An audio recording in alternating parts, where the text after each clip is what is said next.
We asked storytellers to select a type of story and some words to inspire the stories that they tell.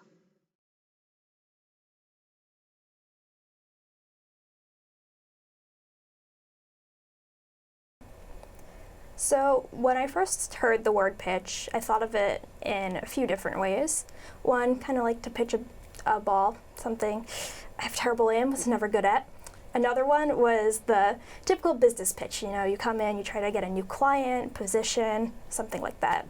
And I thought of it in the kind of formal pitch way. You know, you have a slideshow presentation, you have your clients at the board table, and then they say yes or no. And thinking about it a little bit more, sometimes pitches aren't that clearly defined. Sometimes you are pitching for yourself, in a way just advocating for yourself and pitching that I want this because I deserve it, because I want it, because I think I can make a difference. There was one time I was pitching for myself in a particular job. And, you know, all the parameters were perfect. I was well qualified to make a lateral transition in this job I wanted. The department, they all wanted me to come on board. I worked well with my coworkers in that department, and everything was set. But sometimes, pitches don't go according to plan, and I think that's an important life lesson that you learn along the way. And I made this pitch, and I was told that I got the pitch. And then the next day, by forces outside of my own, politics, someone trying to make their own name, someone else trying to make their own pitch, intervened. I didn't get the job, and I was told that I was basically on the line, meaning they wanted me out. The person wanted my job. They didn't want me there anymore.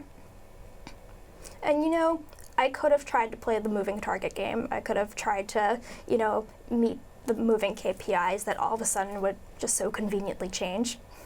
But I was mad. I worked for that pitch. I executed that pitch, and I thought I was going to get it. He took my pitch.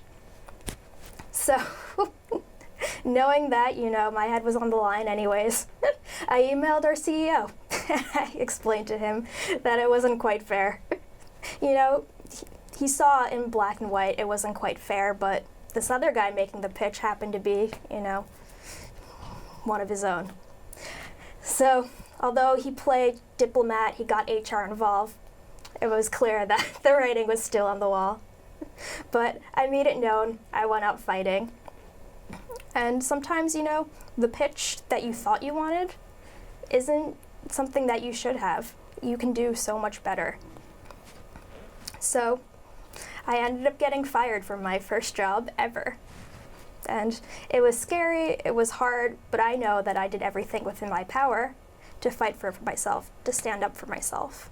And that was the pitch I was giving. And it turned out, I can say this because I'm over about 2 years away from that pitch. I moved on to a much more well-suited pitch for me, one that I wasn't trying to force, I wasn't trying to squeeze into. It was a pitch that felt right. I moved on to my next interview, and it happened to be an industry that I cared about, the hospitality industry, and matching the skills I learned along the way at the previous job.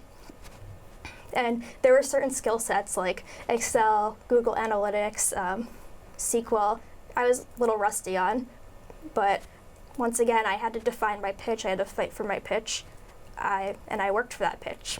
I learned these skill sets, and I went into the next interview with a little bit more confidence, because I knew I was fighting for what I deserved. I wasn't going to settle for someone treating me less than I deserved, even at a job, because they wanted to define my pitch for me. And 2 years later, the pitch that I executed, I won for this new job, has been fitting very well, and I'm so happy I didn't get the pitch that I thought I wanted. Thank you.